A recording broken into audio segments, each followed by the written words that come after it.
Silicon city ಬೆಂಗಳೂರಲ್ಲಿ gas trouble. LPG ಸಿಗದೆ auto ಚಾಲಕರು ಪರದಾಟವನ್ನು ಅನುಭವಿಸಿದ್ದಾರೆ. 2 ಕಿಲೋಮೀಟರ್ ದೂರ ಕ್ಯೂ ನಿಂತಿವೆ ಆಟೋಗಳು.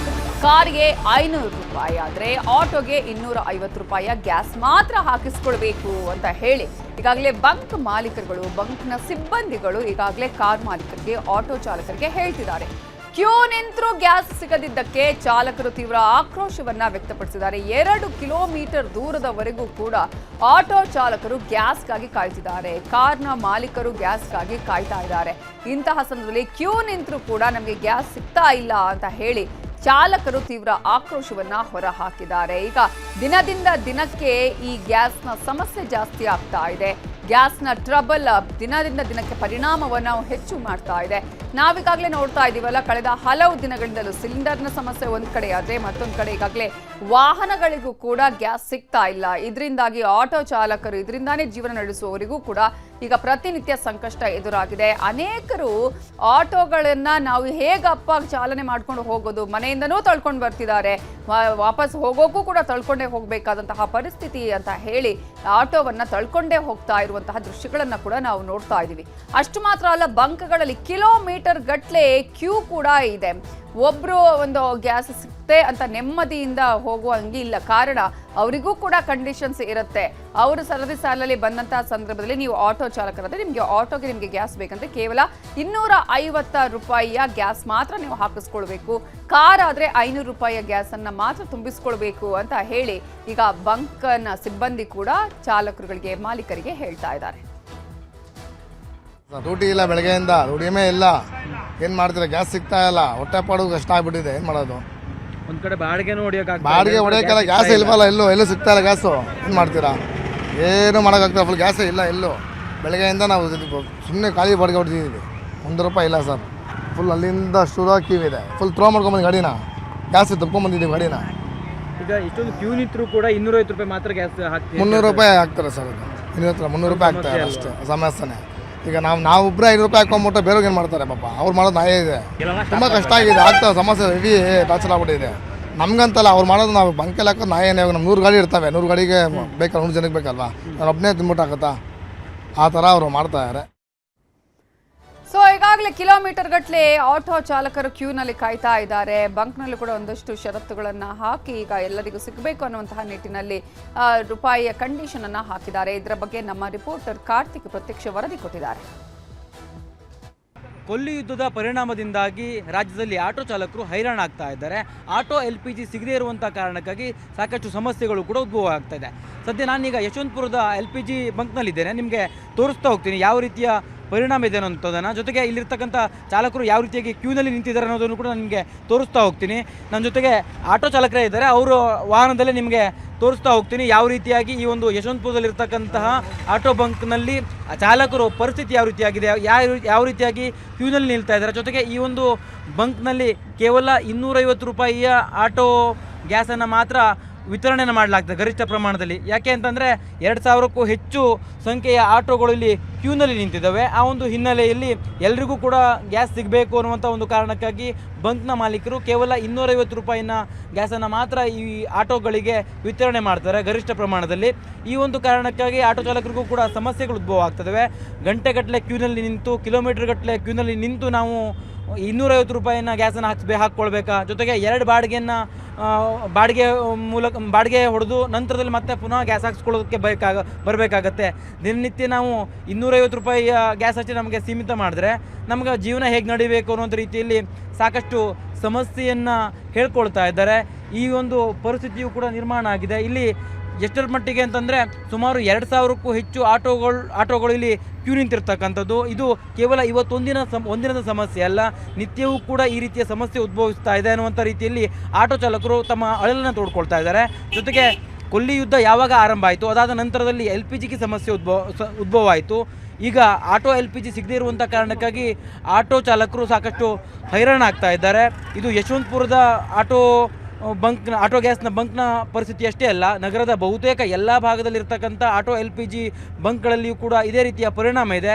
ಗಂಟೆಗಟ್ಟಲೆ ಕ್ಯೂನಲ್ಲಿ ನಿಂತು ಅವರು ಆಟೋ LPGಯನ್ನು ಫಿಲ್ ಮಾಡಿಕೊಡ್ಬೇಕಾದಂಥ ಪರಿಸ್ಥಿತಿಯು ಕೂಡ ನಿರ್ಮಾಣ ಆಗಿದೆ. ಕ್ಯಾಮ್ರಾ ಪರ್ಸನ್ ಶ್ರೀನಿವಾಸುಲು ಜೊತೆ ಕಾರ್ತಿಕ್, ನ್ಯೂಸ್ 18 ಕನ್ನಡ, ಬೆಂಗಳೂರು. ರಾಯಚೂರಲ್ಲೂ ಕೂಡ ಸಾಕಷ್ಟು ಸಮಸ್ಯೆಗಳನ್ನು ಅನುಭವಿಸ್ತಾ ಇದ್ದಾರೆ. ಗ್ಯಾಸ್ ಬಂಕ್ಗಳೇ ಅಲ್ಲಿ ಬಂದ್ ಆಗಿದೆ. ಇದರಿಂದಾಗಿ ಆಟೋ ಚಾಲಕರು ಇದೀಗ ತೀವ್ರ ಹೈರಾಣಾಗುತ್ತಿದ್ದಾರೆ. 4 ದಿನಗಳಿಂದ 3 ಗ್ಯಾಸ್ ಬಂಕ್ಗಳು ಕ್ಲೋಸ್ ಆಗಿವೆ. ಹೀಗಾಗಿ ನಿಂತಲ್ಲೇ ನಿಂತಿವೆ 4,000 ಆಟೋಗಳು. 4,000 ಆಟೋಗಳ ಕುಟುಂಬಸ್ಥರ ಪರಿಸ್ಥಿತಿ ಕಂತು ಕಟ್ಟಲಾಗದೆ ಆಟೋ ಚಾಲಕರು ಒದ್ದಾಟವನ್ನ ಮಾಡ್ತಿದ್ದಾರೆ. ಹೇಗಾದ್ರೂ ಮಾಡಿ ಗ್ಯಾಸ್ ಕೊಡಿಸಿ ಅಂತ ಅಳಲನ್ನ ತೋಡ್ಕೊಳ್ತಿದ್ದಾರೆ. ಆದ್ರೆ ಸರ್ಕಾರ ಹೇಳ್ತಾ ಇದೆ ಏನೂ ಸಮಸ್ಯೆ ಇಲ್ಲ, ಎಲ್ಲವೂ ಕೂಡ ಬಗೆಹರಿತಾ ಇದೆ. ಈಗಾಗಲೇ ನಾವು ಯಾವ ರೀತಿಯಾಗಿ ಗ್ಯಾಸ್ ಅನ್ನ ವಿತರಣೆ ಮಾಡಬೇಕು ಆ ರೀತಿಯಾಗಿ ವಿತರಣೆ ಮಾಡ್ತಾ ಇದ್ದೀವಿ ಅಂತ ಸರ್ಕಾರ ಹೇಳ್ತಾ ಇದೆ. ಪ್ರೆಸ್ ಮೀಟ್ ಗಳನ್ನ ಮಾಡಿ ಹೇಳ್ತಾರೆ. ಆದ್ರೆ ಇಲ್ಲಿ ನಿಜ ಪರಿಸ್ಥಿತಿ ಏನು, ಪ್ರತ್ಯಕ್ಷವಾಗಿ ಹೋಗಿ ನೋಡಿದಾಗ ಅಲ್ಲಿ ಏನೆಲ್ಲ ಸಮಸ್ಯೆಗಳನ್ನು ಅನುಭವಿಸ್ತಿದ್ದಾರೆ ಅಂತ ಒಂದ್ಸಲ ಸಚಿವರುಗಳು ಹೋಗಿ ನೋಡಬೇಕು. ಇಲ್ಲಿನ ಪರಿಸ್ಥಿತಿ ಏನು, ಯಾವ ರೀತಿಯಾಗಿದೆ, ಜನಸಾಮಾನ್ಯರು ಯಾವ ರೀತಿಯಾಗಿ ಕಷ್ಟವನ್ನ ಅನುಭವಿಸ್ತಾ ಇದ್ದಾರೆ ಅಂತ ಹೇಳಿ. ಈಗಾಗಲೇ ರಾಯಚೂರಲ್ಲಿ ಗ್ಯಾಸ್ ಬಂಕ್ಗಳು ಕ್ಲೋಸ್ ಆದ ಪರಿಣಾಮವಾಗಿ ಆಟೋ ಚಾಲಕರು ಈಗ ಕಂಗೆಟ್ಟು ಹೋಗಿದ್ದಾರೆ. ನಿಂತಲ್ಲೇ ನಿಂತಿವೆ 4,000 ಆಟೋಗಳು. ಯಾರು ಕೂಡ ದುಡಿಮೆ ಮಾಡೋದಕ್ಕೆ ಹೋಗೋದಕ್ಕೆ ಸಾಧ್ಯ ಆಗ್ತಿಲ್ಲ. ಗ್ಯಾಸ್ಗಳು 4 ದಿವಸ ಆಯ್ತು ಸರ್ ಬಂದಾಗಿ ಭಾಳ ತ್ರಾಸಾಗಿದ್ದೀವಿ. 3,000 ಆಟೋ 4,000 ಆಟೋಗಳವ ಎಲ್ಲ ನಿಂತು ಬಿಟ್ಟವ. ಎಕಡೆ 3 ಪಂಪ್ಗಳು ಬಂದಾಗ್ಯಾವ. ಗನ್ ಸರ್ಕಲ್ದೊಂದು, ಗೋಶಾಲ ರೋಡ್ದೊಂದು, ಮತ್ತು SNT ಟ್ಯಾಕ್ಸಲ್ಲಿ ಒಂದು 3 ಪಂಪ್ ಅವ ರಾಯಚೂರಿಗೆ. ಯಾವ ಎಲ್ಲ ಬಂದಾಗಿಬಿಟ್ಟು ಭಾಳ ತ್ರಾಸಾಗಿದ್ದೀವಿ. ಯಾಕಂದರೆ ಅವು ಗ್ಯಾಸ್ ಹಾಕಿದ್ರೇ ಗಾಡಿ ನಡೆಯವು. EMI ಕಟ್ಟಬೇಕು, ಮತ್ತು ವಾರದ ಲೋನ್ ಅವ, ಮತ್ತು ತಿಂಗಳದ ಲೋನ್ ಅವ, ಮನೆ ನಡೆಸ್ಬೇಕು, ಮನೆ ಕಿರಾಯಿ ಕಟ್ಟಬೇಕು. ಎಲ್ಲದಕ್ಕೆ ಭಾಳ ತ್ರಾಸಾಗಿಬಿಟ್ಟದ. ದಯವಿಟ್ಟು ಹೆಂಗನ ಮಾಡಿ ನಮಗೆ ಗ್ಯಾಸ್ ಬರ್ಲಾರ್ದಂಗೆ ಬಂದಂಗೆ ಮಾಡಿ ಕೊಡ್ಬೇಕಂತ ನಿಮ್ಮ ಮನವಿ ಅಂತ ಕೇಳಕ್ಕೆ. LPG ಗ್ಯಾಸ್ ಇರ್ಲಾರ್ದ ಭಾಳ ತಿಪ್ಪಲಾಗ್ಬಿಟ್ಟೈತೆ ಆಟೋ ಚಾಲಕರಿಗೆ. ಈಗ ಗ್ಯಾಸ್ ದಯವಿಟ್ಟು ಎಲ್ಲಿದ್ದಾನ ಆಗಲಿ ನಮಗೆ ಗ್ಯಾಸ್ ಬರಂಗೆ ಮಾಡಿರಿ. ಸ್ಕೂಲ್ ಹುಡ್ರಿಗೆ ಗ್ಯಾಸ್ ಇಲ್ಲ, ಕಾಲೇಜ್ ಹುಡ್ರಿಗೆ ಗ್ಯಾಸ್ ಇಲ್ಲ. ಕಾಲೇಜ್ ಅವ್ರನ್ನ ಬಿಡ್ಬೇಕಂದ್ರೂ ಗ್ಯಾಸ್ ಬೇಕು, ಮನೆಗೂ ಗ್ಯಾಸ್ ಇಲ್ಲ ಅಡುಗೆ ಮಾಡೋದು. ಈಗ ದಯವಿಟ್ಟು ಎಲ್ಲಿದ್ದಾನ ನಮ್ಗೆ ಪೆಟ್ರೋಲ್ ಇಲ್ಲ ಸರ್. ನಮ್ಮ ಪೆಟ್ರೋಲ್ ಗಾಡಿ ಅಲ್ಲ, ನಮ್ಗೆ ಎಲ್ಲ LPG ಗ್ಯಾಸ್ ನಮ್ಮ ಗಾಡಿಗಳು. ಡೀಸೆಲ್ಗಲ್ಲ, ಪೆಟ್ರೋಲು ಅಲ್ಲ ನಮ್ಮ LPG ಗ್ಯಾಸೇ. ನಾವು ಅದರಲ್ಲಿದ್ದಾನೆ ಹೊಟ್ಟೆ ತುಂಬಿಸ್ಕೋದು, ಅದರಲ್ಲಿದ್ದಾನೆ ಇದು ಮಾಡೋದು. ಈಗ ಅದರಲ್ಲಿದ್ದು ಉಪವಾಸ ಬಿದ್ದಂಗೆ ಆಗೈತೆ ನಮ್ಮ ಕೈಲಿ ಆಗೋದಲ್ದು. ಈಗ ಗಾಡಿ ನಡ್ಸೋಕೆ ಗಾಡಿ ಕಂತು ಕಟ್ಟಬೇಕು, EMI ಕಟ್ಟಬೇಕು, ಮನೆ ಬಾಡಿಗೆ ಕಟ್ಟಬೇಕು. ಹುಡುಗರನ್ನ ಸಾಕ್ಬೇಕು ನಾವು ನಮ್ಮ ಮನೆಗೆ. ನಾವು ಹೊಟ್ಟೆ ತಿಪ್ಪಲು ನಮ್ಮ ಹೊಟ್ಟೆ ತಿಪ್ಪಲು ನಾವು ನೋಡ್ಕೊಂಡ್ರೆ ಆಗ್ಲಾರ ಕೆಲಸ ಇವೆಲ್ಲ. ನಮ್ಮ ದಯವಿಟ್ಟು ಎಲ್ಲಿದ್ದರೆ ಗ್ಯಾಸ್ ಬರಂಗ ವಿನಂತಿ. ಬೆಳಗಾವಿಯಲ್ಲಿ ಗ್ಯಾಸ್ಗಾಗಿ ಆಟೋ ಚಾಲಕರು ಒದ್ದಾಟವನ್ನ ಮಾಡಿದ್ದಾರೆ. ಗ್ಯಾಸ್ ಬಂಕ್ ಮುಂದೆ ಕಿಲೋಮೀಟರ್ ಗಟ್ಟಲೆ ಕ್ಯೂ ನಿಂತಿದ್ದಾರೆ. 2 ರಿಂದ 3 ಗಂಟೆಗಳ ಕಾಲ ಕಾದು ಗ್ಯಾಸ್ ಅನ್ನ ತುಂಬಿಸಿಕೊಳ್ತಾ ಇದ್ದಾರೆ ಚಾಲಕರು. ಏಕಾಏಕಿ ಗ್ಯಾಸ್ ದರವನ್ನ ಏರಿಕೆ ಮಾಡಿರೋದಕ್ಕೆ ಇದೀಗ ಚಾಲಕರು ಕಂಗಾಲಾಗಿ ಹೋಗಿದ್ದಾರೆ. ದರ ಏರಿಸಿದ್ರೆ ನಮ್ಮ ಜೀವನ ನಡೆಯೋದು ಹೇಗೆ, ನಾವು ಜೀವನವನ್ನ ಹೇಗೆ ನಡೆಸೋದು ಅಂತ ಪ್ರಶ್ನೆ ಮಾಡ್ತಿದ್ದಾರೆ. ಆಕ್ರೋಶನ ಹೊರ ಹೋಗ್ತಿದ್ದಾರೆ. ತಮ್ಮ ಅಳಲನ್ನ ತೋಡ್ಕೊಳ್ತಾ ಇದ್ದಾರೆ. ಕೆಜಿಗೆ 50 ರೂಪಾಯಿ ಇದ್ದಂತಹ ಗ್ಯಾಸ್ ದರ ಇದೀಗ 80 ರೂಪಾಯಿಗೆ ಏರಿಕೆಯಾಗಿದೆ. ಕೆಲವು ಬಂಕ್ಗಳಲ್ಲಂತೂ 100 ರೂಪಾಯಿ 105 ರೂಪಾಯಿವರೆಗೂ ಏರಿಕೆಯಾಗಿದೆ. ಹೀಗಾಗಿ ಇದೀಗ ನಮ್ಮ ಪರಿಸ್ಥಿತಿ ಏನು ಅಂತ ಹೇಳಿ ತಲೆ ಮೇಲೆ ಕೈ ಹೊತ್ಕೊಳ್ಬೇಕಾದಂತಹ ಪರಿಸ್ಥಿತಿ ಆಟೋ ಚಾಲಕರದ್ದಾಗಿದೆ. ಕಾರಣ 2-3 ಗಂಟೆ ಕಾಯ್ತಾರೆ, 2-3 ಕಿಲೋಮೀಟರ್ ಕಾಯ್ತಾರೆ. ಕೆಲವರು ಹೇಳ್ತಾರೆ ನಾವು ಬೆಳಗ್ಗೆನೆಯಿಂದ ಕಾಯ್ತಾನೆ ಇದೀವಿ, ಮಧ್ಯಾಹ್ನ ಆಗ್ತಾ ಬಂತು ಇನ್ನೂ ಕೂಡ ನಮಗೆ ಗ್ಯಾಸ್ ಸಿಗ್ತಿಲ್ಲ ಅಂತ ಹೇಳಿ. ಮಧ್ಯಾಹ್ನದವರೆಗೂ ಕಾದು ಆ ನಂತರ ಗ್ಯಾಸ್ ತುಂಬಿಸ್ಕೊಂಡು ಎಷ್ಟು ಬಾಡಿಗೆ ಅವರು ಮಾಡಬಹುದು ಅನ್ನುವಂತಹ ಪರಿಸ್ಥಿತಿ, ಆ ರೀತಿಯ ಯೋಚನೆ ಅವರಿಗೆ ಆಗ್ತಾ ಇದೆ. ಸೊ ಈಗಾಗಲೇ ಒಂದು ಕಡೆ ಏಕಾಏಕಿ ಗ್ಯಾಸ್ ದರವನ್ನು ಕೂಡ ಏರಿಕೆ ಮಾಡಿರೋದು ಚಾಲಕರ ಆಕ್ರೋಶಕ್ಕೂ ಕಾರಣ ಆಗಿದೆ. ಮತ್ತು ಗ್ಯಾಸ್ ಪ್ರಾಬ್ಲಮ್ ಐತ್ರಿ. ಮತ್ತು 5 ಪಂಪ್ ಐತ್ರಿ, 5 ಪಂಪ್ ಇದ್ರಿಗೆ 4 ಪಂಪ್ ಇದ್ರಿಗೆ ಗ್ಯಾಸ್ ಇಡ್ರಿ. ಮತ್ತು ಆಲ್ಟೋ ಸರ್ಕಲಿಂದ ಗೋವಾ ಗ್ಯಾಸ್ಗೆ 1 ಗ್ಯಾಸ್ ಐತ್ರಿ. ಮತ್ತು 3-4 ಕಿಲೋಮೀಟರ್ ಗಾಡಿನ ಮತ್ತು ತಗೊಂಡು ಬರೋಣ ಮತ್ತು ಭಾಳ ಪ್ರಾಬ್ಲಮ್ ಆಗ್ರಿ. ಮತ್ತು ಯಾರು ಇಲ್ಲೇನೋ DC ಸಾರ್ ಐತ್ರಿ, ಮತ್ತು ರಾಜು ಸೈಡ್ ಐತ್ರಿ. ಈಗ ಯಾರು ಬರಂಗಿಲ್ಲ ನಮಗೆ ಹೇಳಂಗಿಡ್ರಿ ಹೆಂಗೆ ಪ್ರಾಬ್ಲಮ್ ಐತಿ ಏನೋ ಕೆಡಂಗಿಡ್ರಿ. ಮತ್ತು ಭಾಳ ಪ್ರಾಬ್ಲಮ್ ಐತಿ. 4 ಕಿಲೋಮೀಟರ್ ಗಾಡಿ ಹೊಟ್ಟು ತಗೊಂಡ್ಬರ್ರಿ. ಮತ್ತು ಈ ಸಮಸ್ಯೆ ಭಾಳ ಪ್ರಾಬ್ಲಮ್ ಐತ್ರಿ. ಮತ್ತು ಗ್ಯಾಸ್ ಇಲ್ರಿ ಇಲ್ಲಿ ಬೆಳಗಾವೊಳಗೆ 4 ಪಂಪ್ ಕಡೆ ಗ್ಯಾಸ್ ಇಲ್ರಿ. ಮತ್ತು ಇವಾಗ ನಾನು 1.5 ಗಂಟೆ ಆಯ್ತು ರೀ ನಂಬರ್ ಹಚ್ಚಿರಿ. ಅಲ್ಲಿ ಒಮ್ಮೆ ಹಾಕೊಲಿಕ್ಕೆ ನಮ್ಮ ಕಡೆ ಅಷ್ಟೊಂದು ದುಡ್ಡು ಇರಂಗಿಲ್ಲ ರೀ. ನಾವು ಡೈಲಿ 300 ರಿಂದ 400 ರೂಪಾಯಿ ಹಾಕ್ತೀವಿ ರೀ. ಇವರು ಇವಾಗ 600 ರೂಪಾಯಿದು ಹಾಕಿದ್ರು ಎಷ್ಟು 4 ಲೀಟರ್ ಗ್ಯಾಸ್ ಬಂತ್ರಿ. ರೇಟ್ ಭಾಳಷ್ಟು ಜಂಪ್ ಆಗಿತ್ರಿ. 62 ಇತ್ತು ರೀ, ಇವಾಗ 85 ರೇಟ್ ಆಗಿದ್ರಿ. ಅದು ಸಿಗ್ತಾ ಇಲ್ರಿ. ಇವಾಗ 1.5 ಗಂಟೆ ಆಯ್ತು ನಾನು ನಂಬರ್ ಹಚ್ಚಿರಿ, ಇವಾಗ ಗ್ಯಾಸ್ ಆಗೈತ್ರಿ. ಇನ್ನೂ ಮುಂಜಾನೆಯಿಂದ ಊಟ ಇಲ್ಲ, ನಾಷ್ಟ ಇಲ್ರಿ. ಬಾಡಿಗೆ ಇನ್ನೂ 1 ರೂಪಾಯಿ ಇಲ್ಲ. ಮತ್ತು ನಮಗೆ ಕೊಡುವಂಥ ಕಸ್ಟಮರ್ 40 ರೂಪಾಯಿನ ಕೊಡೋದ್ರಿ. ಯಾರು ಹೆಚ್ಚಿಗೆ ಕೊಡೋಂಗಿಲ್ಲ. ನಿಮ್ಮ ದುಡ್ಡು ಗ್ಯಾಸ್ ಹೆಚ್ಚಾಗಿದೆ ನಾವೇನು ಮಾಡೋದಪ್ಪ, ನಮ್ಮ ಕಡೆ ದುಡ್ಡಿಲ್ಲ, ನಾವು ದುಡ್ಡು ಇಷ್ಟ ಕೊಡೋ ಬರೋರು ಇದ್ರೆ ಬರ್ರಿ, ಇಲ್ಲ ಬಿಡ್ರಿ. ನನ್ನ ನಂಬರ್ ಇವಾಗ ನೋಡ್ರಿ 1 ಗಂಟೆಯಿಂದ 1.5 ಗಂಟೆ ಆಯ್ತು ನಾವು ನಂಬರ್ ಹಚ್ಚಿರಿ. ಸೊ ಈಗಾಗಲೇ ನೋಡ್ತಾ ಇದ್ದೀರಲ್ಲ, ಬೆಳಗಾವಿಯಲ್ಲಿ ಆಟೋ ಗ್ಯಾಸ್ನ ಅಭಾವದಿಂದಾಗಿ ಅವರು ಹೇಳ್ತಾ ಇದ್ರು 2 ಗಂಟೆ 3 ಗಂಟೆ ನಾವು ಹೀಗೆ ಕಾಯ್ತಾನೆ ಇದ್ದೀವಿ, ಗ್ಯಾಸನ್ನು ತುಂಬಿಸ್ಕೊಂಡೇ ಹೋಗಬೇಕಾದಂತಹ ಪರಿಸ್ಥಿತಿ. ಈಗಾಗಲೇ 600 ರೂಪಾಯಿಗೆ ಈ ರೀತಿಯಾಗಿ ಒಂದು ಗ್ಯಾಸ್ ತುಂಬಿಸ್ಕೊಂಡು 4-5 ದಿನಗಳ ಕಾಲ ಅದರಲ್ಲೇ ಇರಬೇಕು. ಪ್ರತಿನಿತ್ಯ ನಾವು 300-400 ರೂಪಾಯಿವರೆಗೂ ಗ್ಯಾಸನ್ನು ತುಂಬಿಸ್ಕೊಳ್ತಾ ಇದ್ವಿ, ಬಾಡಿಗೆ ಆಗ್ತಾ ಇತ್ತು. ಆದರೆ ಮಧ್ಯಾಹ್ನದವರೆಗೂ ಈಗ ಬಾಡಿಗೆನೆ ನಮಗೆ ಸಿಗ್ತಾ ಇಲ್ಲ. ಕಾರಣ ನಾವು ಇಲ್ಲೇ ನಿಂತ್ಕೋಬೇಕು, ವೆಯ್ಟ್ ಮಾಡಬೇಕು, ಗ್ಯಾಸ್ಗೆ ತುಂಬಿಸ್ಕೊಂಡು ಹೋಗಲೇಬೇಕಾದಂತಹ ಪರಿಸ್ಥಿತಿ ಇದೆ. ಏನು ಮಾಡೋದು ಹೀಗೆ ಆದರೆ? ಗ್ರಾಹಕರು ಯಾರು ಕೂಡ 1 ರೂಪಾಯಿ ಜಾಸ್ತಿ ಕೊಡಲ್ಲ, ನಿಮ್ಮ ಸಮಸ್ಯೆ ಅದು, ನಾವ್ಯಾಕೆ ದುಡ್ಡು ಜಾಸ್ತಿ ಕೊಡಬೇಕು ಅಂತ ಕೇಳ್ತಾ ಇದ್ದಾರೆ. ಹಾಗಾಗಿ ಆ ಕಡೆ ಬಾಡಿಗೆನೂ ಇಲ್ಲ, ಈ ಕಡೆ ಗ್ಯಾಸ್ ದರವೂ ಏರಿಕೆ ಆಗ್ತಾ ಇದೆ, ಮತ್ತೊಂದು ಕಡೆ ಗ್ಯಾಸೂ ಸಿಗ್ತಾ ಇಲ್ಲ. ಇಂತಹ ಸಂದರ್ಭದಲ್ಲಿ ನಮ್ಮ ಜೀವನ ನಡೆಯೋದು ಹೇಗೆ ಅಂತ ಹೇಳಿ ಈಗಾಗಲೇ ಆಟೋ ಚಾಲಕರು ನೋವನ್ನು ಹಂಚಿಕೊಳ್ತಾ ಇದ್ದಾರೆ. ಇಡೀ ರಾಜ್ಯದಲ್ಲಿ ನಾವು ಗಮನಿಸ್ತಾ ಇದ್ದೀವಿ, ಎಲ್ಲ ಕಡೆಯಲ್ಲೂ ಕೂಡ ಎಲ್ಲ ಬಂಕ್ಗಳಲ್ಲೂ ನೋಡಿದ್ರೆ ಪ್ರತಿಯೊಬ್ಬರಿಗೂ ಕಾಣಿಸ್ತಾ ಇರೋದು ಆಟೋ ಚಾಲಕರು ಎಲ್ಲ ಒಂದು ಬಂಕ್ಗಳ ಮುಂದೆ ಸಾಲುಗಟ್ಟಿ ಕ್ಯೂನಲ್ಲಿ ನಿಂತಿರುವಂತಹ ದೃಶ್ಯ ಎಲ್ಲರಿಗೂ ಕೂಡ ಇದೀಗ ಕಾಣಿಸ್ತಾ ಇದೆ. ಆದರೆ ಜಿಲ್ಲಾಡಳಿತಗಳಿಗೆ ಆಗಿರ್ಬೋದು ಅಥವಾ ಜನಪ್ರತಿನಿಧಿಗಳಿಗೆ ಮಾತ್ರ ಇದು ಕಣ್ಣಿಗೆ ಕಾಣಿಸ್ತಿಲ್ಲ. ಹೇಳಿದ್ರೆ ಹೇಳ್ತಾರೆ ಯುದ್ಧ ಇದೆ, ಹಾಗಾಗಿ ಸ್ವಲ್ಪ ಎಲ್ಲರೂ ಕೂಡ ಅಡ್ಜಸ್ಟ್ ಮಾಡ್ಕೊಳ್ಬೇಕು ಅನ್ನುವ ವಿಚಾರವನ್ನ ಹೇಳ್ತಾ ಇದ್ದಾರೆ. ಇಂತಹ ಸಂದರ್ಭದಲ್ಲಿ ಇದೀಗ ಸಂಕಷ್ಟಗಳ ಮೇಲೆ ಸಂಕಷ್ಟವನ್ನ ಅನುಭವಿಸ್ತಾ ಇದ್ದಾರೆ ನಮ್ಮ ಆಟೋ ಚಾಲಕರು. ಸಿಲಿಂಡರ್ ಸಿಗದೆ ಹೋಟೆಲ್ ಮಾಲೀಕರು ಯಾವ ರೀತಿಯಾಗಿ ತೊಂದರೆಯನ್ನ ಅನುಭವಿಸಿದ್ರು, ಅವರು ಅಟ್ಲೀಸ್ಟ್ ಪರ್ಯಾಯ ಮಾರ್ಗಗಳನ್ನಾದ್ರೂ ಕಂಡುಕೊಳ್ಳುವಂತಹ ಪ್ರಯತ್ನಗಳನ್ನು ಮಾಡ್ತಾ ಇದ್ದಾರೆ. ಆದರೆ ಕೆಲವು ಹೋಟೆಲ್ಗಳು ಕ್ಲೋಸೇ ಆಗಿವೆ. ಇದೀಗ ಆಟೋ ಚಾಲಕರ ಮೇಲೂ ಕೂಡ ಇದರ ಪರಿಣಾಮ ಬಿದ್ದಿರುವುದು ನಾವು ನೋಡ್ತಾ ಇದ್ದೀವಲ್ಲ. ಇದು ಒಂದೊಂದೊಂದೊಂದಾಗಿ ಸರಪಣಿಯ ರೀತಿಯಲ್ಲಿ ಈಗ ಲಿಂಕ್ ಆಗ್ತಾನೆ ಹೋಗುತ್ತೆ. ಹೀಗೆ ಆದ್ರೆ ಪ್ರತಿಯೊಂದರ ಮೇಲೂ ಕೂಡ ಇದರ ಎಫೆಕ್ಟ್ ಬೀಳುತ್ತೆ.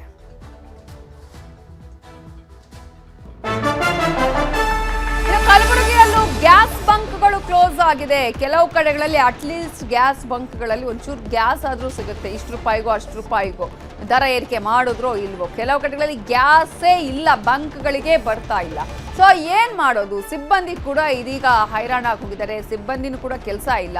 ಸುಮಾರು 12ಕ್ಕೂ ಹೆಚ್ಚು ಬಂಕ್ಗಳು ಇದೀಗ ಬಂದಾಗಿರೋದು ಕಲಬುರಗಿಯಲ್ಲಿ. ಗ್ಯಾಸ್ಗಾಗಿ ಕಾದು ಕೂತಿದ್ದಾರೆ ಆಟೋ ಚಾಲಕರು. ಇವತ್ತು ಬರ್ಬೋದೇನೋ, ಇವತ್ತು ಕಾಲ್ ಮಾಡ್ಬೋದೇನೋ, ಇವತ್ತು ಹೇಳ್ತಾರೇನೋ ಅಂತೇಳಿ. ಗ್ಯಾಸ್ ಸಿಗದೆ ಸಾಕಷ್ಟು ತೊಂದರೆ ಆಗ್ತಾ ಇದೆ, ಕೂಡಲೇ ಗ್ಯಾಸ್ ಅನ್ನು ನಮಗೆ ಕೊಡಿಸಿ ಅಂತ ಹೇಳಿ ಸರ್ಕಾರಕ್ಕೆ ಮನವಿಯನ್ನ ಮಾಡ್ಕೊಳ್ತಾ ಇದ್ದಾರೆ. LPG ಸಿಗದೆ ಆಟೋ ಚಾಲಕರು ಪರದಾಟವನ್ನ ಮಾಡ್ತಾ ಇದ್ದು ಯಾವ ರೀತಿಯಾದಂತಹ ಸಮಸ್ಯೆ ಇದೆ ಅನ್ನೋದ್ರ ಬಗ್ಗೆ ನಮ್ಮ ರಿಪೋರ್ಟರ್ ಅರುಣ್ ಕುಮಾರ್ ಕದಂ ಚಾಲಕರನ್ನ ಮಾತಾಡಿಸಿದ್ದಾರೆ. ರಾಷ್ಟ್ರದಲ್ಲಿ ಯುದ್ಧ ಹಿನ್ನೆಲೆ ಅದರ ಎಫೆಕ್ಟ್ ಈಗ ಕಲಬುರಗಿಗೆ ಆಟೋ ಚಾಲಕರಿಗೆ ತಟ್ಟಿರುವಂಥದ್ದು. ಕಲಬುರಗಿಲಿರೋ ಸುಮಾರು ಬಹುತೇಕ ಗ್ಯಾಸ್ ಏನ್ ಬಂಕ್ಗಳಿದೆ ಎಲ್ಲವೂ ಕೂಡ ಈಗ ಔಟ್ ಆಫ್ ಸ್ಟಾಕ್ ಆಗಿರುವಂಥದ್ದು. ಹಾಗಾಗಿ ನಮ್ಗೆ ಆಟೋ ಚಾಲನೆ ಮಾಡೋಕ್ಕೆ ಸಾಕಷ್ಟು ತೊಂದರೆ ಆಗ್ತಾ ಇದೆ ಅಂತೇಳಿ ಆಟೋ ಚಾಲಕರಿಗೆ ಪರದಾಡುವಂಥದ್ದು ಪರಿಸ್ಥಿತಿ ನಿರ್ಮಾಣವಾಗಿದೆ. ಯಾಕಂದ್ರೆ ನಾವೀಗ ಕಲಬುರಗಿಯ ಏನು ಸೂಪರ್ ಗ್ಯಾಸ್ ಬೆಳೆಯಿದ್ದೀವಿ, ಇಲ್ಲಿ ಒಂದು ಸಾವಿರಾರು ಜನ ಆಟೋ ಚಾಲಕರು ಈಗ ಆಟೋ LPG ಗ್ಯಾಸ್ಗಾಗಿ ಕ್ಯೂ ಲೈನ್ ನಿಂತ್ಕೊಂಡಿದ್ದಾರೆ. ನಾವು ಬೆಳಗ್ಗೆಯಿಂದಲೂ ಕೂಡ ಆಟೋ ಗ್ಯಾಸ್ ಫಿಲ್ ಮಾಡ್ಕೊಳ್ಳಲು ಸಾಕಷ್ಟು ಬಂಕ್ಗಳು ಓಡಾಡ್ತಿದೆ. ಆದರೆ ಎಲ್ಲೂ ಯಾವ ಬಂಕ್ಗಳಲ್ಲೂ ಕೂಡ ಗ್ಯಾಸ್ ಸಿಗದೆ ಇರುವುದರಿಂದ ನಮಗೆ ಏನಂತಂದ್ರೆ ಆಟೋ ನಡೆಸಲು ಸಾಕಷ್ಟು ತೊಂದರೆ ಆಗ್ತದೆ ಅನ್ನೋ ಮಾತು ಕೂಡ ಹೇಳ್ತಾ ಇದ್ದಾರೆ. ಈಗ ಆಟೋ ಚಾಲಕರಿದ್ದಾರೆ, ಅವರನ್ನೇ ಮಾತಾಡ್ಸೋಣ. ಸರ್, ಎಷ್ಟು ದಿವಸದಿಂದ ಗ್ಯಾಸ್ ಇದು ತೊಂದರೆ ಆಗ್ತಾ ಇದೆ ನಿಮ್ಗೆ? ಆಟೋ ಏನು ಗ್ಯಾಸ್ ರೇಟ್ ಏನಾದರೂ ಹೈಕ್ ಮಾಡಿದ್ದಾರೆ? ಸರ್, ಸುಮಾರು ನಾವು ಇದೇನು ಯುದ್ಧ ಅಲ್ಲತ್ತ ಅಂತ ಹೇಳಿಗೆಸಿ ಅವಾಗ ಏನಂದ ನಡ್ಬರ್ಕೆಲ್ಲ ಗ್ಯಾಸ್ ಇಲ್ಲ ಅಂತ ಹೇಳಿದ್ರು. ಹೇಳಿಗೆಸಿ ಅನ್ನೋದು ನಮ್ಗೆ 52 ರೂಪಾಯಿ ರೇಟ್ ಗ್ಯಾಸ್ ಸಿಗ್ತಿತ್ತು. 300 ರೂಪಾಯಿ ಬಾಡಿಗೆ, 52 ರೂಪಾಯಿ ಗ್ಯಾಸ್ ಅಂದ್ರೆ ಮಿನಿಮಮ್ ನಾವು 600-700 ರೂಪಾಯಿ ದುಡ್ಡತನ ನಾವು ಒಟ್ಟು 1 ರೂಪಾಯಿ ಏನು ತಿನ್ನಲ್ಲ. ಇವಾಗ ಏನದ ನಮ್ಗೆ ಒಮ್ಮೆಲೆ ಸಡನ್ಲಿ 100 ರೂಪಾಯಿ ಲೀಟ್ರ್ ಗ್ಯಾಸ್ ಅಂತ ಹೇಳ್ತಾರೆ.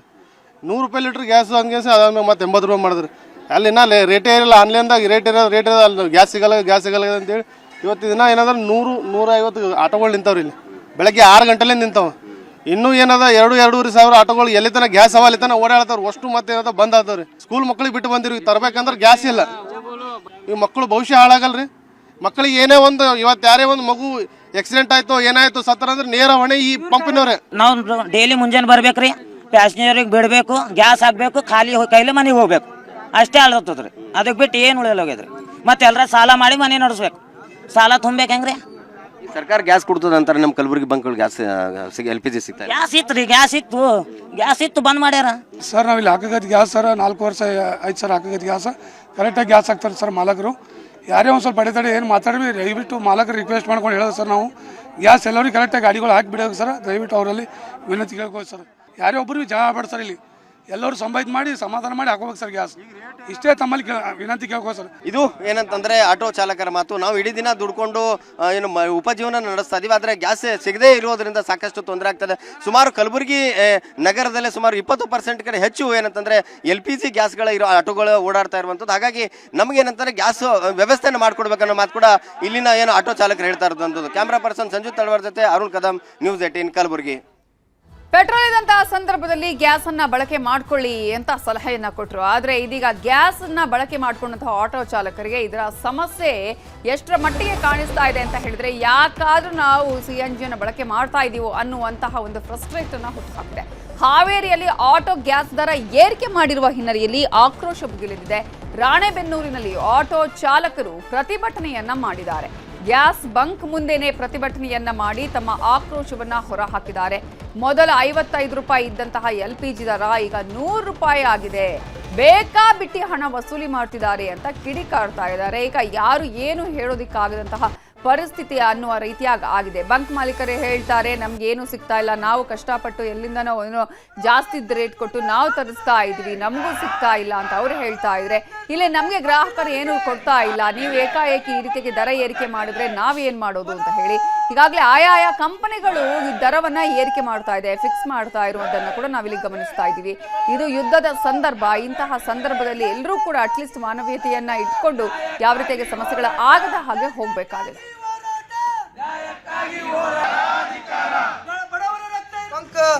ರಾಣೆಬೆನ್ನೂರು ಕ್ಷೇತ್ರದಲ್ಲಿ LPG ಗ್ಯಾಸ್ 3 ಅದಾವು. ಅದರಲ್ಲಿ ಒಂದು ಬಂದ್ ಆಗಿದೆ, 2 ಚಾಲ್ತಿಯಲ್ಲಿವೆ. ಇದು 2 ಏನಿದೆವೋ ಈ ಬಂಕ್ ಮಾಲೀಕರು ಹೊಂದಾಣಿಕೆಯಿಂದ ಇವತ್ತು ಬಡವರ ರಕ್ತವನ್ನು ಇರ್ತಾ ಇದ್ದಾರೆ, ವೆರಿಫಿಕೇಷನ್ ಮಾಡ್ತಾರೆ. ಅಂದರೆ ಏನು ಇವತ್ತು ಇಲ್ಲಿ ಬಂಕಿನಲ್ಲಿ ಗ್ಯಾಸ್ ಇದ್ದರೂ ಕೂಡ ಇಲ್ಲ ಅಂತ ಅಭಾವ ಸೃಷ್ಟಿ ಮಾಡಿ ಇವತ್ತು ಹೆಚ್ಚಿನ ದರದಲ್ಲಿ ಸುಲಿಗೆ ಮಾಡ್ತಾ ಇದ್ದಾರೆ. ಇದ್ರ ಬಗ್ಗೆ ಹಿಂದೆ ಹೋರಾಟಗಳನ್ನು ಮಾಡಿದ್ರು, ಅದು ಸಂಬಂಧಪಟ್ಟ ಅಧಿಕಾರಿಗಳ ಗಮನಕ್ಕೆ ತಂದರೆ ಯಾವುದೇ ಪ್ರಯೋಜನ ಆಗಿಲ್ಲ. ಈಗಾಗಲೇ ಇವತ್ತು ತತ್ಕ್ಷಣವೇ ಅವ್ರ ಮೇಲೆ ಕಾನೂನು ರೀತಿ ಕೇಸ್ ಆಗಬೇಕು. ಮತ್ತು ಇವತ್ತು ಸರ್ಕಾರ ಹೇಳ್ತಾ ಇದೆ, ಯಾರಾದರೂ 1 ರೂಪಾಯಿ ಹೆಚ್ಚಿಗೆ ಮಾಡಿದರೆ ಅವ್ರ ಮೇಲೆ ಕಾನೂನು ರೀತಿ ಕೇಸ್ ಮಾಡಿ ಅಂತ ಹೇಳಿ. ಇವತ್ತು ಅಧಿಕಾರಿಗಳು ಕೇಸ್ ಮಾಡಕ್ಕೆ ರೆಡಿ ಇಲ್ಲ. ಕೂಡಲೇ ಅಧಿಕಾರಿಗಳು ಸಂಬಂಧಪಟ್ಟ ಮಾಲೀಕರ ಮೇಲೆ ಏನು ಬಡವರ ರಕ್ತ ಇರ್ತಾ ಇದಾರೆ ಹೆಚ್ಚಿಗೆ ಹಣವನ್ನು ವಸೂಲಿ ಮಾಡ್ತಾ ಇದಾರೆ. ಮತ್ತು ಇವತ್ತು ಆಟೋ ಮತ್ತು ಮಾಲೀಕರ ಸಂಘದಿಂದ ಇವತ್ತು ದೊಡ್ಡ ಮಟ್ಟದ ಪ್ರತಿಭಟನೆ ಮಾಡ್ತಾ ಇದ್ದೀವಿ. ಕೂಡಲೇ ಇದು ಉಗ್ರ ಸ್ವರೂಪ ಪಡೆಯೋದ್ರೊಳಗೆ ತಾವುಗಳು ಕಾನೂನು ರೀತಿ ಕ್ರಮ ಕೈಗೊಳ್ಳಬೇಕು ಅಂತ ಈ ಮೂಲಕ ಒತ್ತಾಯ ಮಾಡ್ತಾ ಇದ್ದಾವೆ. ರಾಣೆಬೆನ್ನೂರು ಕ್ಷೇತ್ರದ ಎಷ್ಟೇ ಎಸ್ಮಾ ಜಾರಿ ಮಾಡಿದ್ರು ಕೂಡ ಯಾವುದೇ ರೀತಿಯಾಗಿ ಇಲ್ಲಿ ಕ್ರಮಗಳನ್ನ ಕೈಗೊಳ್ಳದ ಹೊರತಾಗಿ ಇಲ್ಲ ಯಾರು ಏನು ಮಾಡೋದಕ್ಕೆ ಸಾಧ್ಯ ಇಲ್ಲ ಅನ್ನುವಂತಹ ಪರಿಸ್ಥಿತಿ ಈಗ ಬಂದ್ಬಿಟ್ಟಿದೆ. ಅಧಿಕಾರಿಗಳು ಗಮನ ಹರಿಸಬೇಕು, ಏನಾಗ್ತಿದೆ, ಯಾವ ರೀತಿಯಾಗಿದೆ, ಬಂಕ್ಗಳ ಪರಿಸ್ಥಿತಿ ಏನು, ಯಾವ ರೀತಿಯಾಗಿ ರೇಟ್ ಹೈಕ್ ಮಾಡ್ತಾ ಇದ್ದಾರೆ. ಅಟ್ಲೀಸ್ಟ್ ಅಧಿಕಾರಿಗಳು ಈಗಲಾದ್ರೂ ಹೋಗ್ಬೇಕಲ್ಲ, ಅದು ಮಾಡ್ತಾ ಇಲ್ಲ. ಈಗಾಗಲೇ ನಾವು ಎಲ್ಲವೂ ಸರಿ ಇದೆ ಅಂತ ಹೇಳಿ ಕಣ್ಮುಚ್ಚಿ ಕೂತ್ಕೊಳ್ಳುವಂತಹ ಪರಿಸ್ಥಿತಿಯನ್ನ ಅಧಿಕಾರಿಗಳು ತಂದ್ಕೊಂಡಿದ್ದಾರಾ ಅನ್ನುವಂಥದ್ದೇ ಇಲ್ಲಿ ಪ್ರಶ್ನೆ ಆಗಿರುವಂಥದ್ದು. ಕಾರಣ ಈಗಾಗಲೇ ಈ ರೀತಿಯಾಗಿ ಒಂದರಿಂದ ಒಂದು ಕಡೆಗಳಲ್ಲಿ ದರದ ಏರಿಕೆ ಆಗ್ತಾ ಇದೆ, ಕೆಲವು ಕಡೆಗಳಲ್ಲಿ ಬೇಕಾಬಿಟ್ಟಿಯಾಗಿ ದರವನ್ನ ಏರಿಕೆ ಮಾಡ್ತಾ ಇದ್ದಾರೆ. ಒಂದೊಂದು ಬಂಕ್ಗಳಲ್ಲಿ ಒಂದೊಂದು ರೀತಿಯಾದಂತಹ ದರದ ವ್ಯತ್ಯಾಸಗಳನ್ನು ಕಾಣ್ತಾ ಇದೆ. ಜೊತೆ ಕೆಲವು ಕಡೆಗಳಲ್ಲಿ ಈಗಾಗಲೇ ಅನೇಕರು ಹೇಳದ ಹಾಗೆ ಬೇಕಂತಾನೆ ಕೃತಕ ಅಭಾವ ಸೃಷ್ಟಿ ಮಾಡ್ತಾ ಇದ್ದಾರೆ. ಕೃತಕ ಅಭಾವ ಯಾರು ಸೃಷ್ಟಿ ಮಾಡ್ತಾ ಇದ್ದಾರೋ ಅಂಥವರ ವಿರುದ್ಧ ಕಠಿಣ ಕ್ರಮವನ್ನ ಕೈಗೊಳ್ಳಬೇಕಾಗತ್ತೆ. ಆದ್ರೆ ಯಾವುದು ಕೂಡ ಅಧಿಕಾರಿಗಳು ಈ ಬಗ್ಗೆ ಗಮನವನ್ನ ವಹಿಸ್ತಾ ಇಲ್ಲ. ಇದರ ಬಗ್ಗೆ ಇನ್ನಷ್ಟು ಡೀಟೇಲ್ಸ್ ಅನ್ನ ಕೊಡೋದಕ್ಕೆ ನಮ್ಮ ರಿಪೋರ್ಟರ್ ನಾಗರಾಜ್ ಈಗ ಫೋನ್ ಸಂಪರ್ಕದಲ್ಲಿ ಜಾಯ್ನ್ ಆಗಿದ್ದಾರೆ. ನಾಗರಾಜ್, ಈಗಾಗಲೇ ಕೆಲವು ಕಡೆಗಳಲ್ಲಿ ಒಪ್ಕೊಳ್ಳೋಣ, ಬಂಕ್ಗಳಲ್ಲಿ ಗ್ಯಾಸೇ ಇಲ್ಲ ಹಾಗಾಗಿ ಬಂದ್ ಮಾಡಿದ್ದಾರೆ ಅಂತ ಇರುವಂತಹ ಕೆಲವು ಬಂಕ್ಗಳಲ್ಲೂ ಕೂಡ ದರ ಏರಿಕೆ ಮಾಡೋದು ಅಥವಾ ಅದನ್ನ ಹಾಗೆ ಸ್ಟಾಕ್ ಇಟ್ಕೊಳ್ಳುವಂಥದ್ದು, ಇನ್ನು ಮುಂದೆ ನಮ್ಗೆ ಅದನ್ನು ಬೇರೆ ಟೈಮಲ್ಲಿ ಯೂಸ್ ಮಾಡ್ಕೊಳ್ಳೋಣ ಅನ್ನುವಂತಹ ಮನಸ್ಥಿತಿ ಇರುವಂಥದ್ದು. ಇದರ ಬಗ್ಗೆ ಅಧಿಕಾರಿಗಳು ಯಾಕೆ ಇನ್ನೂ ಕೂಡ ಸುಮ್ಮನೆ ಕೂತಿದಾರಾ? ಏನಾಗಿದೆ, ಏನ್ ಪರಿಸ್ಥಿತಿ ಏನು ಅನ್ನೋದನ್ನ ಅಟ್ಲೀಸ್ಟ್ ಚೆಕ್ ಮಾಡಿದಾರಾ? ಖಂಡಿತವಾಗ್ಲೂ ನವಿತಾ ಜೈನ್, LPG ದರ ಕೂಡ ಈಗಾಗಲೇ ಒಂದ್ ಕಡೆ ಏರಿಕೆ ಆದ್ರೆ ಅದರಲ್ಲೂ ಕೂಡ ಪ್ರಮುಖವಾಗಿ ಹಾವೇರಿ ಜಿಲ್ಲೆಯ ರಾಣೆಬೆನ್ನೂರಿನಲ್ಲಿ ಕೂಡ 1 kg ಆಟೋ LPGಗೆ 99.95 ರೂಪಾಯಿಯನ್ನು ಕೂಡ ತೆಗೆದುಕೊಳ್ತಾ ಇದ್ದಾರೆ. ಇದರಿಂದ ಬಡ ಆಟೋ ಕಾರ್ಮಿಕರು ಕೂಡ ಸಾಕಷ್ಟು ಸಂಕಷ್ಟಕ್ಕೆ ಗುರಿಯಾಗಿರ್ತಕ್ಕಂಥದ್ದು. ಹೀಗಾಗಿ ಇವತ್ತು LPG ಏನು ತುಂಬಿಸುವಂತ ಬಂಕ್ಗಳ ಮುಂದೆ ಕೂಡ ಪ್ರತಿಭಟನೆಯನ್ನ ಮಾಡ್ತಾ ಇದ್ದಾರೆ. ಯಾಕಂತ ಹೇಳಿದ್ರೆ ಅಧಿಕಾರಿಗಳು ಕೂಡ ಇತ್ತ ಗಮನ ಹರಿಸಬೇಕು. ಈ ರೀತಿಯಾದಂತಹ ದುಬಾರಿ ದರವನ್ನ ನಿಗದಿಪಡಿಸಿರ್ತಕ್ಕಂಥದ್ದು ಇದು ಕಾನೂನು ಬಾಹಿರ ಅನ್ನುವ ರೀತಿಯಲ್ಲಿ ಕೂಡ ಹೋರಾಟಗಳನ್ನು ಕೂಡ ಮಾಡ್ತಾ ಇದ್ದಾರೆ. ಮೊದಲು 55 ರೂಪಾಯಿ ಇದ್ದಿರ್ತಕ್ಕಂಥ ಆಟೋ LPG ದರ ಈಗ 100 ರೂಪಾಯಿ ತಲುಪಿರ್ತಕ್ಕಂಥದ್ದು. ಇದರಿಂದಾಗಿ ನಮ್ಗೆ ಬಾಡಿಗೆಗಳು ಕೂಡ ಬರ್ತಾ ಇಲ್ಲ. ಇದರಿಂದಾಗಿ ಆಟೋವನ್ನ ಹೊಂದಿರ್ತಕ್ಕಂಥವ್ರು ಕೂಡ ನಾವು ಸಂಕಷ್ಟಕ್ಕೆ ಸಿಲುಕಿಕೊಂಡಿರ್ತಕ್ಕಂಥದ್ದು. ಪ್ರಮುಖವಾಗಿ ಈ ಆಟೋಗಳನ್ನೆಲ್ಲ ಓಡಿಸುವಂತವ್ರು ಕೂಡ ಮಧ್ಯಮ ವರ್ಗದ ಜನರಾಗಿರುವುದರಿಂದ ಬಹಳಷ್ಟು ಸಮಸ್ಯೆಗಳು ಕೂಡ ಎದುರಾಗುವಂತ ಲಕ್ಷಣಗಳು ಕೂಡ ಇರ್ತಕ್ಕಂಥದ್ದು. ಹೀಗಾಗಿ ಈ ಯುದ್ಧದ ನೆಪವನ್ನ ಒಡ್ಕೊಂಡು ರಾಣೆಬೆನ್ನೂರು ಪಟ್ಟಣದಲ್ಲಿ ಕೂಡ ಒಟ್ಟು 3 ಬಂಕ್ಗಳು ಇರ್ತಕ್ಕಂಥದ್ದು. ಅದರಲ್ಲಿ 1 ಬಂಕ್ ಬಂದ್ ಆಗಿದೆ, ಇನ್ನು 2 ಬಂಕ್ಗಳಲ್ಲಿ ಮಾತ್ರ LPG ಗ್ಯಾಸ್ ಇರ್ತಕ್ಕಂಥದ್ದು. ಆದ್ರೆ ಈ LPG ಅನ್ನು ಕೂಡ ಈ ರೀತಿಯಾದಂತಹ ದರ ಏರಿಕೆ ಮಾಡಿರೋದ್ರಿಂದ ಆಟೋ ಮಾಲಕರು ಕೂಡ ಸಂಕಷ್ಟಕ್ಕೆ ಸಿಲುಕಿದ್ದಾರೆ. ಈಗಾಗಲೇ ಕೂಡಲೇ ಕೂಡ ಅಧಿಕಾರಿಗಳು ಎಚ್ಚೆತ್ತುಕೊಂಡು ಈ ದರ ನಿಗದಿ ಬಗ್ಗೆ ಸೂಕ್ತವಾದಂತಹ ಕ್ರಮವನ್ನ ತೆಗೆದುಕೊಳ್ಬೇಕಂತೇಳಿ ಕೂಡ ಹೋರಾಟಗಾರರು ಕೂಡ ಮನವಿಯನ್ನ ಕೂಡ ಮಾಡ್ತಾ ಇದ್ದಾರೆ. ನವಿತಾ, ಅಲ್ಲ, ಇಷ್ಟೆಲ್ಲ ಹೋರಾಟ ಆದ್ರೂ ಕೂಡ ಅಧಿಕಾರಿಗಳು ಇನ್ನು ಯಾರು ಎಚ್ಚೆತ್ಕೊಂಡ ಹಾಗೆ ಕಾಣಿಸ್ತಾ ಇಲ್ಲ. ಅಲ್ಲಿ ಕೃತಕ ಅಭಾವ ಸೃಷ್ಟಿ ಮಾಡ್ತಾ ಇದ್ದಾರಾ ಬಂಕ್ ಮಾಲೀಕರು, ಹೇಗೆ? ಖಂಡಿತವಾಗ್ಲೂ ನವಿತಾ, ಇಷ್ಟೆಲ್ಲ ಆದ್ರೂ ಕೂಡ ಅಧಿಕಾರಿಗಳು ಕೂಡ ಯಾರು ಸ್ಥಳಕ್ಕೆ ಭೇಟಿ ನೀಡಿಲ್ಲ ಮತ್ತು ಹೋರಾಟಗಾರರ ಮನವಿಯನ್ನು ಕೂಡ ಆಲಿಸಿಲ್ಲ. ಹೀಗಾಗಿ ಕೃತಕ ಅಭಾವವನ್ನ ಸೃಷ್ಟಿಸಿ ಇದನ್ನ ಒಂದ್ ರೀತಿಯಾಗಿ ದುಪ್ಪಟ್ಟು ದರಕ್ಕೆ ಸೇಲ್ ಅನ್ನ ಮಾಡುವಂತ ಉದ್ದೇಶವನ್ನ ಹೊಂದಿರತಕ್ಕಂಥದ್ದು ಸ್ಪಷ್ಟವಾಗಿ ಕಂಡು ಬರ್ತಾ ಇದೆ. ಹೀಗಾಗಿ ಅಧಿಕಾರಿಗಳು ಕೂಡ ಇನ್ನಾದ್ರೂ ಎಚ್ಚೆತ್ತುಕೊಂಡು ಸ್ಥಳಕ್ಕೆ ಭೇಟಿಯನ್ನ ನೀಡಿ ಸಮಸ್ಯೆಯನ್ನ ಬಗೆಹರಿಸಿಕೊಳ್ಬೇಕು ಅನ್ನುವಂಥದ್ದು ಕೂಡ ಎಲ್ಲರ ಒತ್ತಾಯವಾಗಿದೆ. ನವಿತಾ, ಥ್ಯಾಂಕ್ ಯು ನಾಗರಾಜ್ ಡೀಟೇಲ್ಸ್ಗೆ. ಹುಬ್ಬಳ್ಳಿಯಲ್ಲಿ ವಾಣಿಜ್ಯ ಸಿಲಿಂಡರ್ ದುಬಾರಿ ಆಗಿದೆ. ಪ್ರತಿ ಸಿಲಿಂಡರ್ನ ಬೆಲೆಯಲ್ಲಿ 200 ರೂಪಾಯಿ ಏರಿಕೆಯಾಗಿದೆ. ಕಮರ್ಷಿಯಲ್ ಗ್ಯಾಸ್ನಲ್ಲಿ ಇದೀಗ ದರ ಏರಿಕೆ ಆಗಿರೋದು 200 ರೂಪಾಯಿಯಷ್ಟು ಏರಿಕೆಯಾಗಿದೆ. ದರ ಏರಿಕೆಯ ಜೊತೆಗೆ ಹೆಚ್ಚುವರಿ ಹಣವನ್ನ ಕೂಡ ವಸೂಲಿ ಮಾಡಲಾಗ್ತಾ ಇದೆ. ಪ್ರತಿ ಸಿಲಿಂಡರ್ಗೆ 500 ರೂಪಾಯಿ ವಸೂಲಿಯ ಆರೋಪ ಕೇಳಿ ಬಂದಿದೆ. ಬೆಲೆ ಏರಿಕೆಗೆ ಹೋಟೆಲ್ ಮಾಲೀಕರು ಕಂಗಾಲಾಗಿ ಹೋಗಿದ್ದಾರೆ. ಹೆಚ್ಚುವರಿ ಹಣವನ್ನ ಕೊಟ್ಟರೂ ಕೂಡ ಕೆಲವೊಮ್ಮೆ ಸಿಲಿಂಡರ್ ಸಿಗ್ತಾ ಇಲ್ಲ. ಹೀಗಾದ್ರೆ ಹೋಟೆಲ್ ನಡೆಸೋದು ಹೇಗೆ ಅಂತ ಹೇಳಿ ಹುಬ್ಬಳ್ಳಿಯಲ್ಲಿ ಹೋಟೆಲ್ ಮಾಲೀಕರು ಅಳಲನ್ನ ತೋಡ್ಕೊಳ್ತಾ ಇದ್ದಾರೆ. ಒಂದ್ ಕಡೆ ಈಗಾಗಲೇ ಆಟೋ ಚಾಲಕರ ಪರಿಸ್ಥಿತಿ ಮೊದಲ ಎಫೆಕ್ಟ್ ಆಗಿರೋದು ಮಧ್ಯಪ್ರಾಚ್ಯದಲ್ಲಿ ನಡೆದಂತಹ ಯುದ್ಧದಿಂದಾಗಿ ಸಿಲಿಂಡರ್ಗಳ ಮೇಲೆ, ಅದರಲ್ಲೂ ಕೂಡ ಹೋಟೆಲ್ ಉದ್ಯಮದ ಮೇಲೆ ಇಮ್ಮಿಡಿಯೇಟ್ ಆಗಿ ಇದರ ಎಫೆಕ್ಟ್ ಆಯಿತು. ಹೋಟೆಲ್ಗಳಿಗೆ ಗ್ಯಾಸ್ ಸಿಗ್ತಾ ಇರಲಿಲ್ಲ. ಸಿಲಿಂಡರ್ಗಳು ಸಿಗದ ಕಾರಣಕ್ಕಾಗಿ ಹೋಟೆಲ್ ಮಾಲೀಕರು ಸಾಕಷ್ಟು ಸಂಕಷ್ಟವನ್ನು ಅನುಭವಿಸುವ ಪರಿಸ್ಥಿತಿ ಇನ್ನೂ ಕೂಡ ಅದು ಕಂಟಿನ್ಯೂ ಆಗ್ತಾನೇ ಇದೆ. ಈಗ ಮಣ್ಣಿಂದ ತಾನೇ ಸಿಲಿಂಡರ್ ಅಭಾವ ತುಂಬ ಇತ್ತು. ನಾವು ಆಲ್ಟರ್ನೇಟಿವ್ ಕಟ್ಟಿಗೆ ಒಲೆ ಮಾಡ್ಕೊಂಡಿದ್ವಿ. ಆದರೆ ಈಗಲೇ ಇತ್ತಿತ್ತಾಗಿ ಒಂದು ಸಿಲಿಂಡರ್ ಸಿಗ್ತಾ ಇದೆ. ಆದರೆ ಇವತ್ತಿನಿಂದ ಏಪ್ರಿಲ್ 1ರಿಂದ ಮತ್ತೆ ಕಮರ್ಷಿಯಲ್ ಸಿಲಿಂಡರ್ಗೆ 200 ರೂಪಾಯಿ ದರಗಳನ್ನ ಹೆಚ್ಚಿಗೆ ಮಾಡಲಾಗಿದೆ. ಇದರಿಂದ ನಮಗೆ ತುಂಬ ಹೋಟೆಲ್ ಉದ್ಯಮಗಳಿಗೆ ತುಂಬ ಭಾರ ಆಗ್ತೈತಿ. ಇದನ್ನು ಮೊದಲಿನ ಥರನೇ ಕಮ್ಮಿ ಮಾಡಿ ಜನರಿಗೆ ಅನುಕೂಲ ಆಗುವಂಥ ಕೆಲಸ ಮಾಡಬೇಕು ಸರ್ಕಾರ. ಇದು ಅನಾನುಕೂಲ ಆಗ್ತಾಯಿದೆ. ಬೆಲೆ ಹೆಚ್ಚಿಕೆಯಿಂದ ನಮ್ಗೆ ಆದಷ್ಟು ಬೇಗ ಸಿಲಿಂಡರ್ ದರ ಕಡಿಮೆ ಮಾಡಿ ಹೋಟೆಲ್ ಉದ್ಯಮವನ್ನು ಉಳಿಸ್ಬೇಕಂತ ಕೇಳ್ತೇವೆ ಸರ್. ಈಗ ಸರ್ ಮೊದಲೆಲ್ಲ ಬಿಲ್ಲಿಂಗ್ 1844 ಆಗ್ತೈತಿ, ಕೊಡೋದು 1900 ಚಿಲ್ಲರ್ ಕೊಡ್ತಿದ್ರು. ಆದರೆ ಈಗ ಬಿಲ್ಲಿಂಗು 2100 ಚಿಲ್ಲರ್ ಆಗುತ್ತೆ, ಕೊಡೋದು ಇನ್ನೂ ಹೆಚ್ಚಿಗೆ ಆಗುತ್ತೆ. ಅಷ್ಟು ಕೊಟ್ಟರು ಸಿಲಿಂಡರ್ ಕೊಡೋರಿಲ್ಲ. ಆದರೂ ನಾವು ಏನೋ ಮಾಡಿ ನಡೆಸ್ತಾ ಇದ್ದೇವೆ. ಇನ್ಮೇಲೆ ಗ್ರಾಹಕರಿಗೆ ನಾವು ಬರಿ ಆಗಬೇಕಾಗತ್ತೆ. ಯಾಕಂದರೆ ನಾವು ಈಗ ರೇಟ್ ಜಂಪ್ ಮಾಡಿದರೆ ನಮಗೂ ಕಸ್ಟಮರ್ ಬರ್ತಾವ ಇಲ್ಲೋ ಗೊತ್ತಿಲ್ಲ. ಆದ ರೀತಿ ಮೊದಲೇ ನಮಗೆ ಬೆಲೆ ಇಳಿಕೆ ಮಾಡಿ ಹೋಟೆಲ್ ಉದ್ಯಮನ ಉಳಿಸ್ಬೇಕಂತ ಕೇಳ್ತೇವೆ ಸರ್. 200 ರೂಪಾಯಿ ಜಾಸ್ತಿ ಆಗಿತ್ತಂತೆ. ಮೊದಲಿಂದ ಈಗ 2-2.5 ಸಾವಿರ ರೂಪಾಯಿ ತೊಗೊತಾರೆ. ಈಗ ಮತ್ತೆ 200 ರೂಪಾಯಿ ಅಂದರೆ ಹಿಂಗೆ ಆದರೆ ಭಾಳ ಕಷ್ಟ ಸರ್. ಅಂಗಡಿ ನಡೆಸೋದೆಲ್ಲ ಭಾಳ ಅಂದರೆ ಭಾಳ ಕಷ್ಟ. ಅದು ಸಹ ಸಿಲಿಂಡರ್ ಸಿಗೋದಿಲ್ಲ. ಇವತ್ತೀಗ ಕೇಳಿದ್ರೆ ಗ್ಯಾಸ್ ಇಲ್ಲ ಅಂತ, ಗಾಡಿ ಬಂದಿಲ್ಲ, ಅದು ಹಿಂಗೆ ಹೇಳ್ತಾ ಇದ್ದಾರೆ. ಈಗ ಹೌದು ಜಾಸ್ತಿ 500 ರೂಪಾಯಿ ಜಾಸ್ತಿ ತೊಗೊತಾರೆ. ಈಗ ಮತ್ತೀಗ ಇದ್ರಾಗ ಮತ್ತೆ 200 ರೂಪಾಯಿ ಜಾಸ್ತಿ ಅಲ್ಲ ಸರ್. ಈಗ ಇವತ್ತಿಂದ 200 ರೂಪಾಯಿ ಜಾಸ್ತಿ ಅಂತ.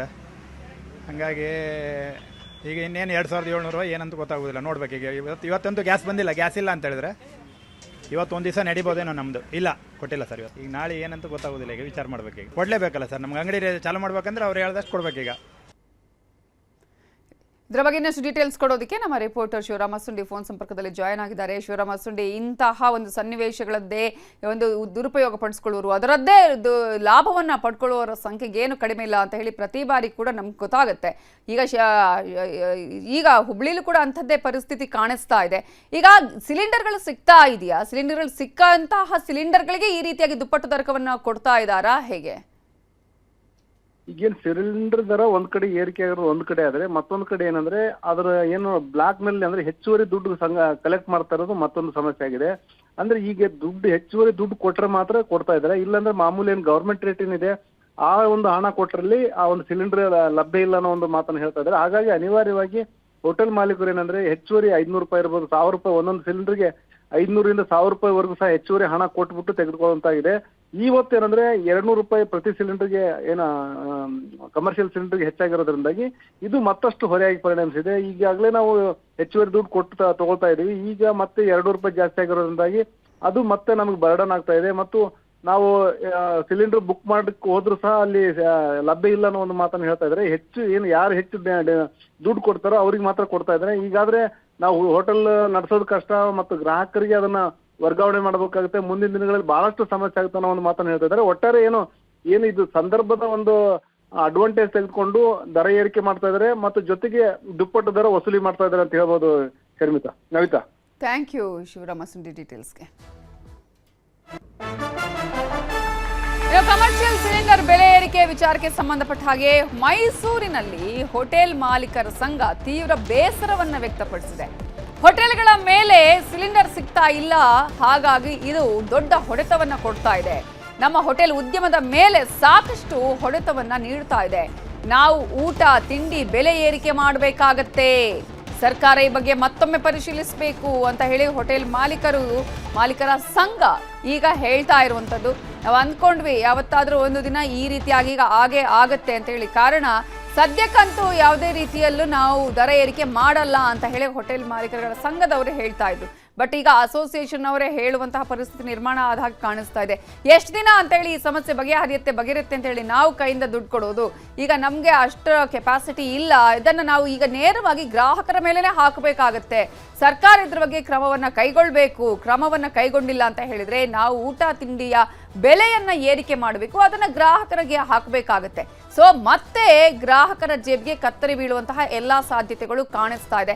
ಈಗಾಗಲೇ ನಾವು ವಿದ್ಯುತ್ ದರದಲ್ಲೇ ಆಗಿರ್ಬೋದು, ನೀರಿನ ದರದಲ್ಲೇ ಆಗಿರ್ಬೋದು, ಟೋಲ್ ದರದಲ್ಲೇ ಆಗಿರ್ಬೋದು, ಎಲ್ಲದರಲ್ಲೂ ಏರಿಕೆ ಆಗ್ತಾ ಇರೋದನ್ನ ನೋಡ್ತಾ ಇದ್ದೀವಿ. ಇದೀಗ ಹೋಟೆಲ್ನಲ್ಲೂ ಕೂಡ ದರ ಏರಿಕೆಯ ಬಿಸಿಯನ್ನ ಗ್ರಾಹಕರು ಅನುಭವಿಸುವಂತ ಗ್ಯಾರಂಟಿ ಅಂತ ಅನ್ನಿಸ್ತಾ ಇದೆ. ಸರ್ಕಾರ ಈ ಕೂಡಲೇ ಕ್ರಮ ಕೈಗೊಳ್ಳಬೇಕು ಅಂತ ಹೋಟೆಲ್ ಮಾಲೀಕರುಗಳು ಹೇಳ್ತಾ ಇದ್ದಾರೆ. ರೂಪಾಯಿ ಜಾಸ್ತಿ ಮಾಡಿದ್ದಾರೆ. ಕಳೆದ ತಿಂಗಳು 1ನೇ ತಾರೀಕು 30 ರೂಪಾಯಿ ಜಾಸ್ತಿ ಮಾಡಿದ್ರು. ಆ ನಂತರ 115 ರೂಪಾಯಿ ಜಾಸ್ತಿ ಮಾಡಿದ್ರು. ನಂತರ ಡಿಸ್ಕೌಂಟ್ ಇತ್ತು, ಅದು ತೆಗೆದ್ರು. ಈಗ ಪುನಃ 202 ರೂಪಾಯಿ 50 ಪೈಸಾ ಜಾಸ್ತಿ ಮಾಡಿದ್ದಾರೆ.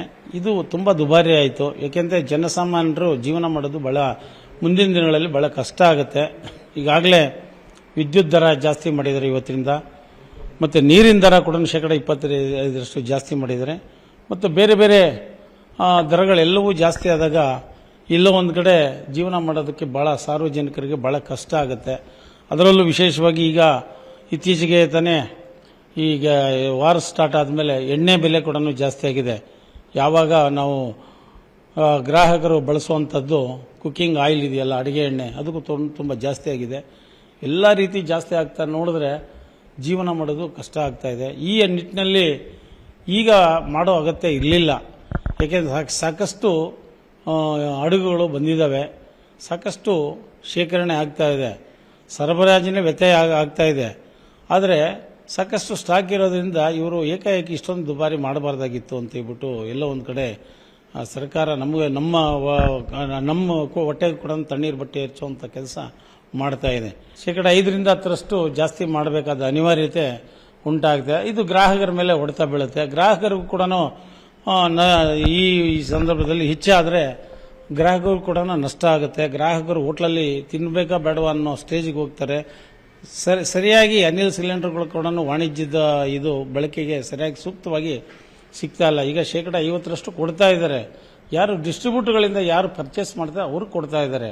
ಆದರೆ ಸಬ್ ಡೀಲರ್ಗಳಿಂದ ಮತ್ತು ಡೈರೆಕ್ಟು ಸೇಲ್ಸ್ ಮ್ಯಾನ್ಗಳಿಂದ ತಗೊಳ್ಳೋವಂಥವ್ರಿಗೆ ಸಿಗ್ತಾ ಇಲ್ಲ. ಅದಿನ್ನೂ 100% ಪಾರದರ್ಶಕತೆ ಇನ್ನೂ ಸರಿಯಾಗಿ ಬರ್ತಾ ಇಲ್ಲ. ಈ ನಿಟ್ಟಿನಲ್ಲಿ ಈಗಲೂ ಕೂಡ ಕಾಳಸಂತೆಯಲ್ಲಿ ಸಿಲಿಂಡರ್ಗಳು ಮಾರಾಟ ನಡೀತಾ ಇದೆ. ಸೊ ಈಗಾಗಲೇ ಹೋಟೆಲ್ನ ಸಂಘದವರು ಹೇಳ್ತಾ ಇರೋದನ್ನ ಗಮನಿಸಿದ್ವಲ್ಲ, ಇಷ್ಟು ದಿನಗಳ ಕಾಲ ಕಾದ್ವಿ. ಈಗ ಇಂತಹ ಒಂದು ತುರ್ತು ಪರಿಸ್ಥಿತಿ, ಇದು ಎಲ್ಲರಿಗೂ ಕೂಡ ಸಮಸ್ಯೆಯ ಪರಿಸ್ಥಿತಿ. ಇಂತಹ ಸಂದರ್ಭದಲ್ಲಿ ಈಗಾಗಲೇ LPG ದರವನ್ನ ಏರಿಕೆ ಮಾಡೋದು, ಸಿಲಿಂಡರ್ ದರವನ್ನ ಏರಿಕೆ ಮಾಡಿದ್ರೆ ನಾವಾದರೂ ಏನು ಮಾಡಬೇಕಾಗುತ್ತೆ? ಗ್ರಾಹಕರ ಮೇಲೆನೇ ಇದರ ಹೊರೆಯನ್ನ ಹಾಕಬೇಕಾಗುತ್ತೆ. 5% 10% ದರ ಏರಿಕೆ ಮಾಡ್ತೀವಿ ಅಂತ ಹೇಳ್ತಿದ್ದಾರೆ.